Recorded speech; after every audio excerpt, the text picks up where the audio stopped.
Money has been fundamentally redesigned several times across human history.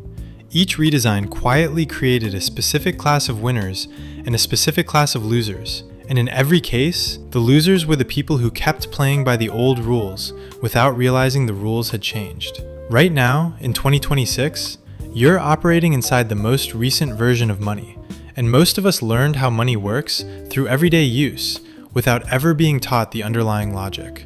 That gap is the reason most people don't know which rules of the current system are quietly optimizing for them and which ones are quietly working against them. This video walks through 5,000 years of money history fast.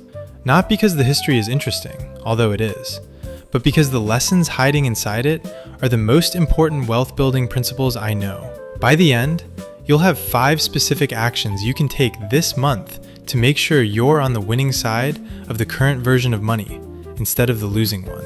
I'm Tom. This channel is about real personal finance, the kind that actually works for normal people, instead of the kind that gets you to click on a thumbnail. No motivational fluff, no fantasy returns, no get rich quick. Just what the math actually does over time. If that's what you want, hit subscribe. A quick note before we start. This video spends more time on historical material than my videos usually do, but every section ends with a concrete action you can take with your own money. The history is the setup, the action is the payoff. Moment 1. Yap Island, 1903. The discovery that money was never really an object. In 1903, an American physician and ethnographer named William Henry Furness traveled to a tiny island in the Pacific called Yap, and spent 2 months documenting that the people there used giant limestone discs as money. Some of these discs weighed 4 tons. Furness published an account in 1910, and the following year, an unsigned essay appeared in the Economic Journal that has long been attributed to John Maynard Keynes, the journal's editor at the time. Decades later, in 1991, Milton Friedman returned to the same story in his own essay for the Hoover Institution.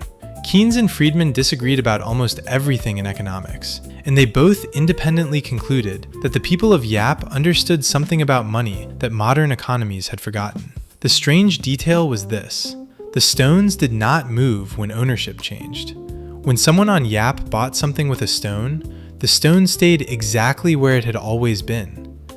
The entire village simply agreed that the stone now belonged to a different family. There's a story Furness recorded about one family whose stone had sunk to the bottom of the ocean during transport years before. Nobody had ever seen it again. It still kept being used as money. Everyone agreed it existed and belonged to that family, and that was enough. This is the foundation of what money actually is. The stone was never the wealth. The shared ledger of who owned what was the wealth. The physical object was just a marker that pointed to a record kept in everyone's heads. Modern money works the same way. Your 401k balance is a number on a server somewhere. Your home equity is a number on a county record. Your investment account is a number in a brokerage database. None of it is physical, and none of it has ever been physical, even back when it was technically paper. It was always a ledger entry that everyone agreed pointed to something. The wealth building lesson here is that wealth lives on a ledger, not in a driveway.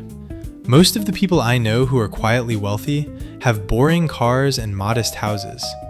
And most of the people I know who look wealthy have impressive cars and impressive houses, and very thin balance sheets behind them.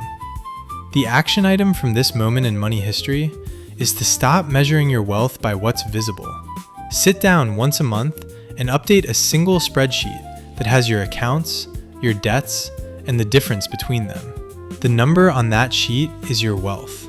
The car in your driveway, the watch on your wrist, the kitchen renovation you just paid for. Those are not wealth. Those are expenditures of wealth. Confusing the two is one of the most expensive mistakes people make in modern personal finance. Moment 2. Mesopotamia, around 3000 BC. The first writing in human history was a debt record. The oldest examples of writing humans have ever discovered come from Mesopotamia in what is now Iraq, dating back over 5,000 years. The interesting detail is what those earliest writings actually say. They aren't love poems or prayers or laws.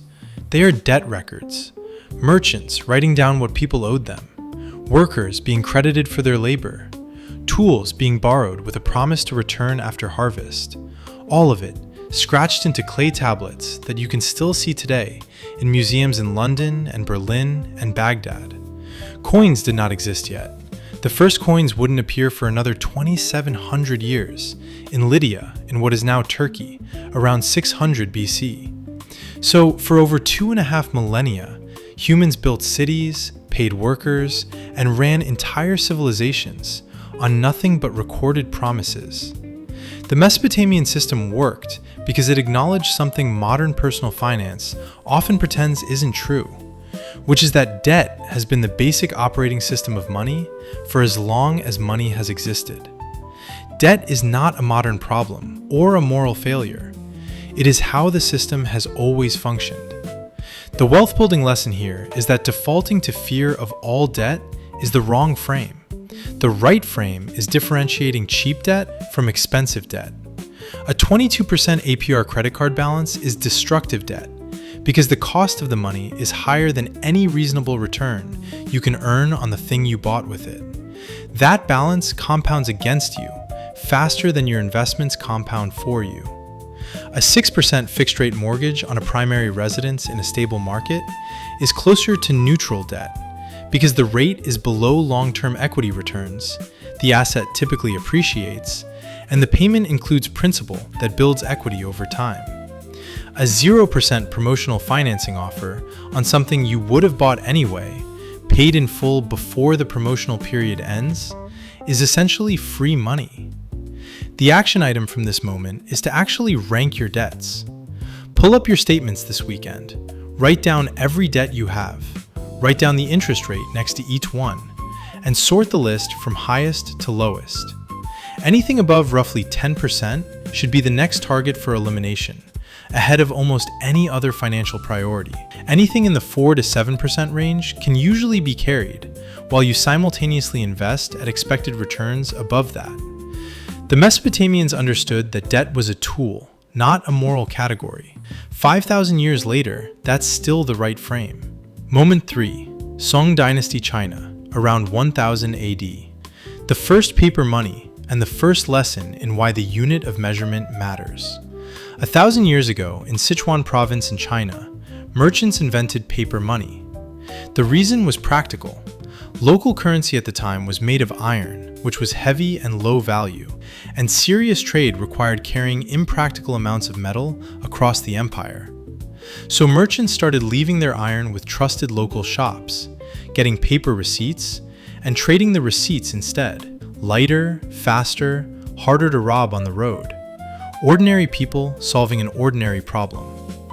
The government noticed, and in 1024 AD made the system official, issuing standardized paper notes called jiaozi, partly to prevent private merchant bankruptcies that had begun destabilizing the regional system. For a while, it worked beautifully. Trade became easier across the empire. Wealth circulated faster. Real economic life got better. Then, especially to fund military spending against northern rivals, the government printed more, and then more, and then more again. By the late Song dynasty, the paper money had lost so much of its purchasing power that the entire system collapsed and was eventually replaced with silver as the primary store of value. The Chinese were both the first culture to invent paper money and the first culture to discover what happens when the unit of measurement quietly shrinks. The wealth-building lesson here is that when the measuring stick of an economy is silently shortened, the people who hold real productive assets win, and the people who hold the measuring stick lose. A productive asset is something that generates value independent of the currency it's denominated in. A share of a profitable business does the same work, regardless of what's happening to the dollar, because the business is making and selling actual things. A rental property produces rent regardless of inflation. Farmland produces food regardless of which empire is printing what. Cash, on the other hand, is the measuring stick. When it shrinks, you shrink with it. The action item from this moment is to look at your asset allocation honestly. If you're holding the majority of your net worth in cash, money market funds, or low-yield savings accounts beyond your emergency fund, you're holding the measuring stick instead of holding things measured by the stick. The fix isn't to take wild risks or chase exotic investments. The right move is usually to move excess cash into broad market index funds, which represent ownership of thousands of productive businesses simultaneously. Over the last 100 years of US history, that single move has reliably outpaced the shrinking of the measuring stick by a meaningful margin every decade. Moment 4. Sunday, August 15th, 1971. The day inflation became permanent. For most of human history, money was anchored to something physical, usually gold or silver, because that anchor kept the issuing government honest. You couldn't print more gold. After World War II, the entire Western world agreed to a system called Bretton Woods, where every major currency was tied to the US dollar, and the dollar itself was tied to gold at a fixed exchange rate of $35 per ounce. For about 27 years, this worked. Europe rebuilt, trade expanded, real wages rose. Then, on a Sunday evening in August 1971, President Richard Nixon went on television and announced that the US would no longer convert dollars to gold. The last anchor in the global monetary system was removed. From that moment forward, every currency in the world was backed by nothing physical, only by the credibility of the issuing government. This wasn't a conspiracy. It was a response to the fact that other countries were starting to demand gold for their dollars, and the US didn't actually have enough gold in the vault. The Bretton Woods system had reached its mathematical limit, and Nixon's announcement was an acknowledgement of that fact. The consequence is now measurable with precision.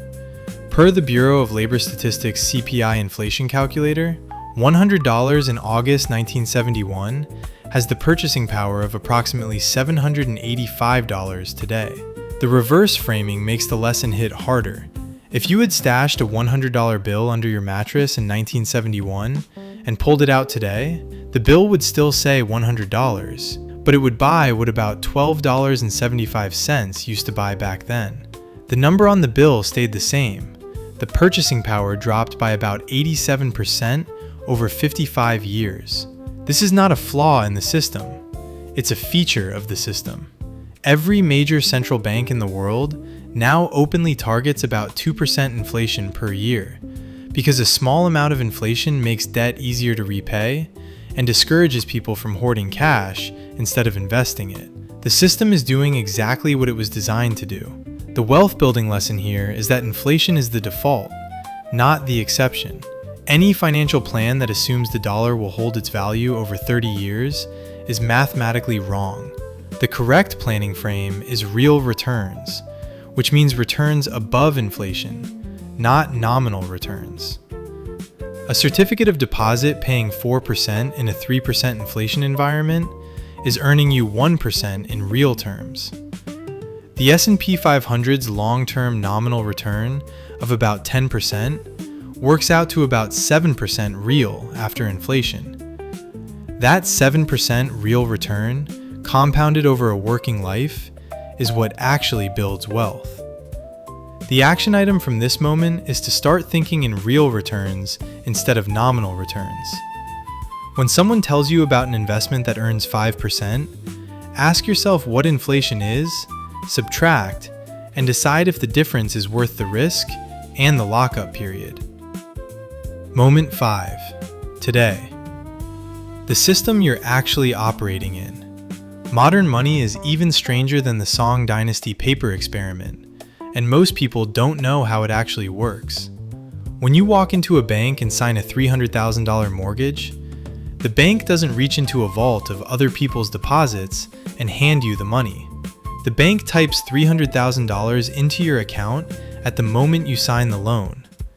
Your signature is what creates the money.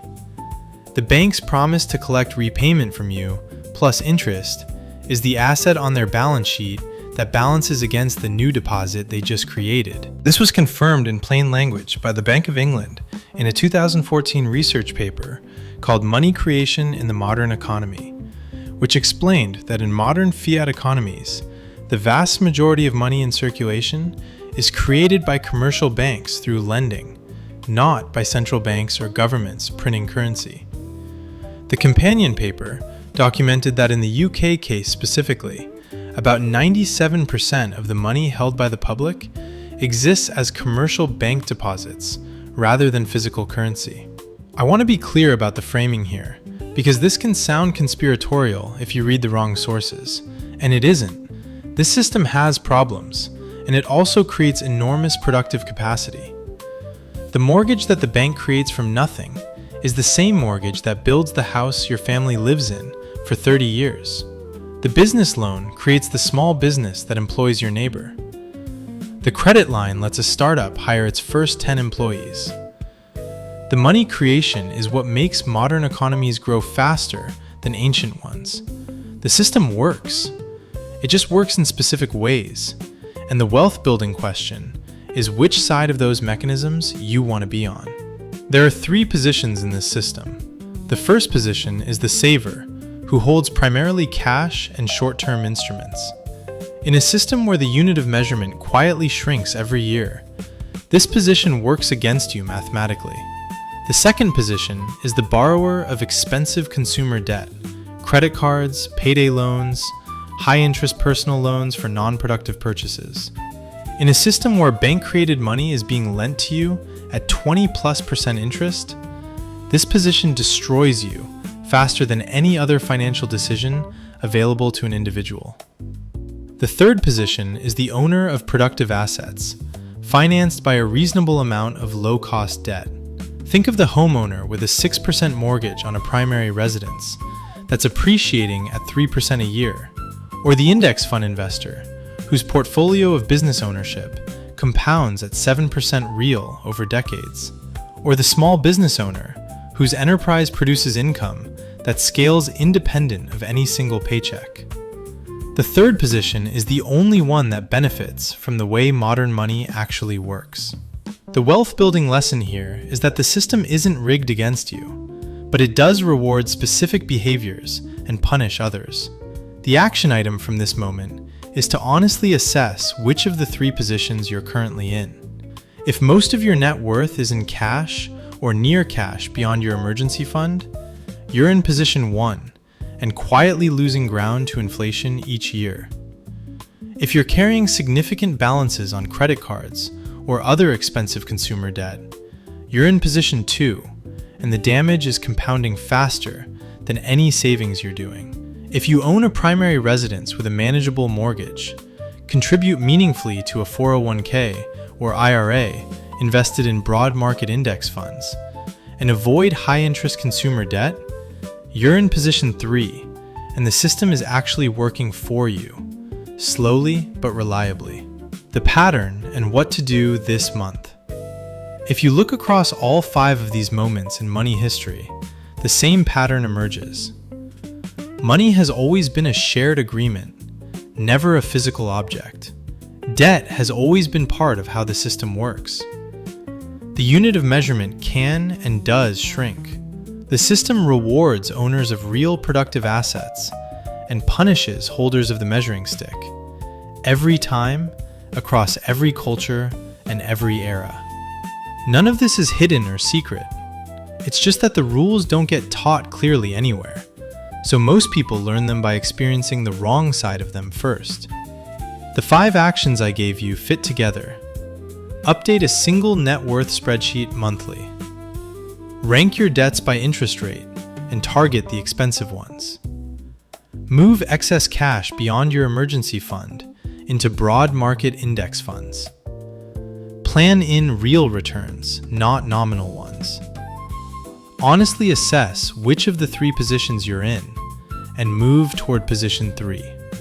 That's the 5-step map of how to use the current version of money instead of being used by it. If you're not sure where to start with the spreadsheet. The single biggest predictor I've seen of who actually builds wealth over a decade is whether they're tracking the number that matters. Everything else flows downstream from knowing the number. My neighbor David, who's first-generation Chinese American, runs a system he calls 80-20. 20% of every paycheck goes to investments before he sees it. 80% he spends without tracking.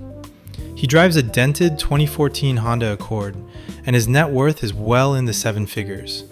He's not a financial genius.